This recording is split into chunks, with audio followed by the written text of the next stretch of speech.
Citizens of South Dakota might soon have legal marijuana at last, but there's a bit of a catch, or at least a potential stumbling block on the way to getting it legalized. And that is something called Amendment C. So let's talk about this. On Tuesday, well, I guess, was that yesterday? Okay, let's check to see the results of that. Maybe it's next Tuesday. Voters will decide whether to approve Amendment C, a proposed change to the state's constitution that would require most ballot measures to win 60% of the vote in order to pass, rather than just a majority. So Amendment C was passed by the legislature this year. It still has to be approved by the people. It would single out ballot measures that raise taxes and fees, or that require spending more than $10 million over 5 fiscal years, what they're calling a low threshold. Yes, anything that is gonna affect the entire state of South Dakota over the course of 5 years is gonna cost $10 million.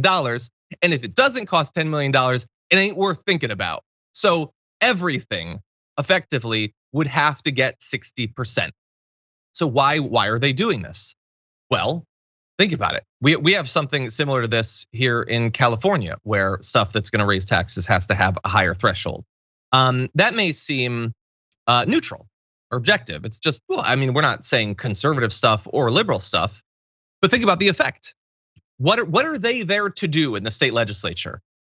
You might think solve problems, debate the topics of the day, but what if it was to protect the status quo? And what if the status quo, above all else, doesn't want money to be spent, doesn't want their taxes to go up, and doesn't love the idea that a simple majority could actually get this done? And think about how much work it already takes to get a ballot measure passed, to get it on, to get people to get past the fact that almost always the other side is gonna have so much money. Corporations are gonna put so much money in advertising. Well, now, we're seeing in a lot of states, especially on the issue of weed, people are actually passing it with the majority of the vote. So now you just jack it up to 60%. It's so fundamentally undemocratic, JR. Well, that's the whole idea. Well, once you see that the democracy that you like to praise and talk about so much no longer works just for you or what you figured the population would agree with you on, it's time to change democracy. They did it before. I believe it was North Carolina when a Democratic governor came in, and before he got a chance to actually take power, they stripped him of multiple layers of his power. Like, oh, so someone got elected, let's go ahead and negate that whole election thing.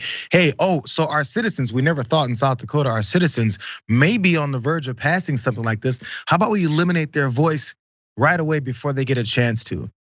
Does that sound like America to you? Does that sound like the things we always preach about and how we're better than other countries and how we let the people, we're ruled by the people, we the people? Or is it just a few people who are making these decisions because that's what benefits their power, their money, their positions, their way of telling us what it is that we want to do? It's amazing, but we're gonna sit back and continue to take this. I mean, honestly, I honestly don't know what our recourse could be when it comes to something like this, or even how many people will pay enough attention to this. I hadn't heard about this. How many people pay enough attention to this where it will change, and they're banking on that? It's just, it's a part of the process. There are so many obstacles to, like, if you actually get past all the baked in obstacles about people being busy, not necessarily having time to put a lot of time and attention and thought into all these issues. So for instance, if everybody votes and they pass, something allowing, for instance, former felons to vote in Florida, and then the state legislature makes it effectively impossible legally to do so. Oh, sure, you passed your ballot measure, but we're gonna add all these extra steps. Then ideally, people should vote them out of office. When, for instance, I forget the state, I apologize, maybe somebody in the chat can tell me. They had some new anti-corruption ballot measure to stop them from getting gifts and money and stuff like that. And the legislature just overruled it. Throw them all out. Like, but we either don't or we can't, because while something might pass at the state level with 52% of the vote, going in and actually getting each individual district to vote but like you should. They have shown that they don't give a damn about what you think. But unfortunately, those repercussions don't come, and they can hide it so easily. So this guy Tim Goodwin, who's one of the Amendment C's prime sponsors, says this will make it harder for outside special interest groups to raise our fees and taxes using ballot measures, thus making it harder to grow government through ballot. To grow government or do something, to do anything via government, it's harder for the outside special interest to raise our taxes. Yes, because a whole bunch of teachers unions from Massachusetts just want South Dakotans' taxes to go up.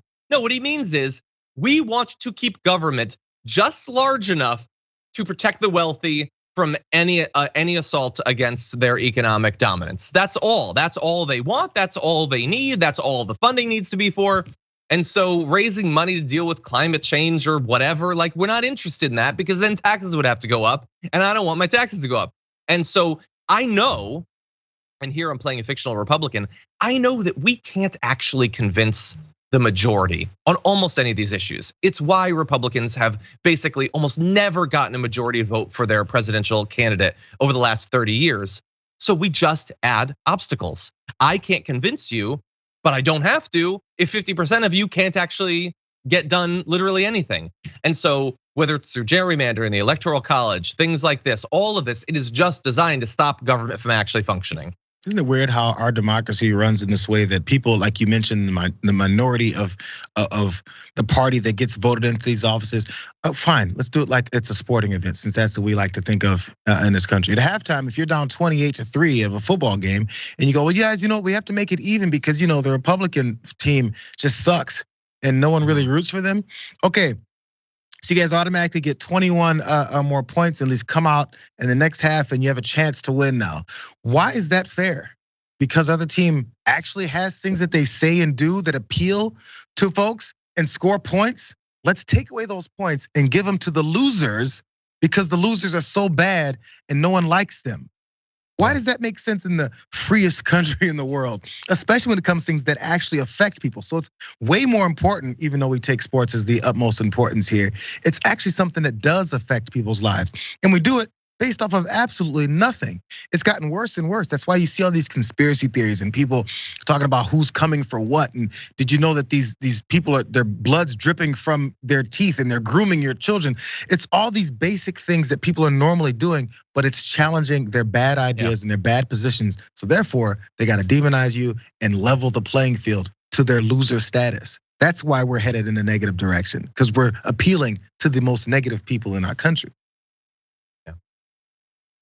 Why do you require Satanists? Why does the indisputable fact that the rich control everything and they bought our government, why isn't that a good enough theory? Why isn't that good enough for you? It's true. Is that what makes it not appealing?